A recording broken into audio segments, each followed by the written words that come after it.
Hello friends, welcome my age medicine channel.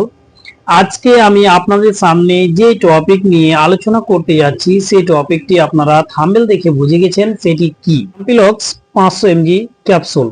আসুন এবার আমরা জানবো এই অ্যাম্পিলক্স 500 mg ক্যাপসুল যে রয়েছে এর মধ্যে কি কন্টেন্ট রয়েছে এবং এটির ইউজ, তার ডোজ এবং তার সাইড ইফেক্ট কি রয়েছে। এছাড়া এই মেডিসিন কোন কোন মেডিসিনের সঙ্গে চলবে না, এই বিষয়গুলো আজকে ভিডিওর মধ্যে আমি ডিসকাস করব। তার আগে আপনাদের কাছে রিকোয়েস্ট, আপনারা চ্যানেলে নতুন হয়ে থাকেন চ্যানেলকে সাবস্ক্রাইব করবেন এবং ভিডিওকে লাইক, শেয়ার, কমেন্ট করতে ভুলবেন না।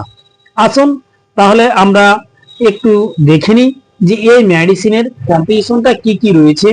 এই মেডিসিনের মধ্যে যে দুটি কন্টেন্ট রয়েছে বা কম্পোজিশন রয়েছে, একটি হচ্ছে অ্যাম্পিসিলিন, একটি হচ্ছে ডেক্সোসাইক্লিন। এই দুটি নিয়ে গঠিত হয়েছে এই অ্যাম্পিলক্স 500 mg ক্যাপসুল। আসুন তাহলে এবার আমরা জানবো যে এই ক্যাপসুলকে কোন কোম্পানি ম্যানুফ্যাকচার করে থাকে। এটিকে ম্যানুফ্যাকচার করে থাকে হেলথ কেয়ার লিমিটেড। তারপরে এবার আমাদেরকে জানতে হবে যে কখন কোন সমস্ত ক্ষেত্রে ডাক্তারবাবুরা ইউজ করে প্রেসক্রাইব করে থাকে। এটিকে ওই সমস্ত ক্ষেত্রে প্রেসক্রাইব করে থাকে বেশ কিছু ডিজিজের ক্ষেত্রে, যেমন 1 number bronchitis, 2 number blood infection, 3 number হচ্ছে অস্টিওমাইলাইসিস। এবার আমাদের জানতে হবে যে এই ব্রঙ্কাইটিস কি। ব্রঙ্কাইটিস হচ্ছে শ্বাসযন্ত্রের সমস্যা, যেমন শ্বাস নিতে অসুবিধা হয় কিংবা প্রচন্ড ঠান্ডা লাগে, হালকা জ্বর আসে, বারবার কাশি, কফের সঙ্গে কিন্তু মিশ্রিত রক্ত যায়, বা কালো ধরনের কফ বা হলুদ ধরনের কফ, এই ধরনের সমস্যাকেই কিন্তু ব্রঙ্কাইটিসের মধ্যে গণ্য করা হয় বা ব্রঙ্কাইটিস বলা হয়। আসুন এছাড়া আরেকটি ডিজিজের ক্ষেত্রে ইউজ করা হয়, সেই ডিজিজটি হচ্ছে রক্তের মধ্যে ইনফেকশন।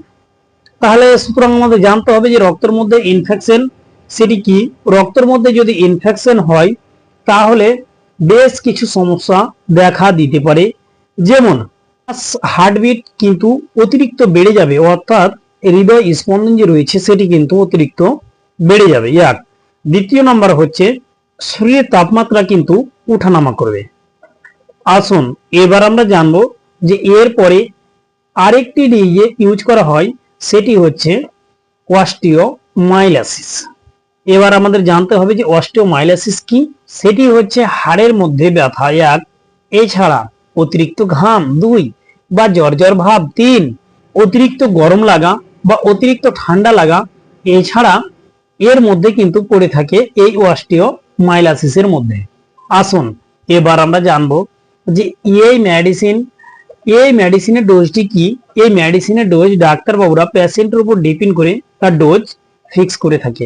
তাই আসুন এবার আমরা জানবো এই মেডিসিন আপনি কোন কোন মেডিসিনের সঙ্গে খাবেন না। সুতরাং ওই সমস্ত মেডিসিনের নাম বলা কিন্তু এখানে সম্ভব হচ্ছে না। আমি সেই মেডিসিনগুলোর কম্পোজিশনটা বলে দিই, যেমন এজিথ্রোমাইসিন কম্পোজিশনের মেডিসিনের সঙ্গে আপনি খাবেন না।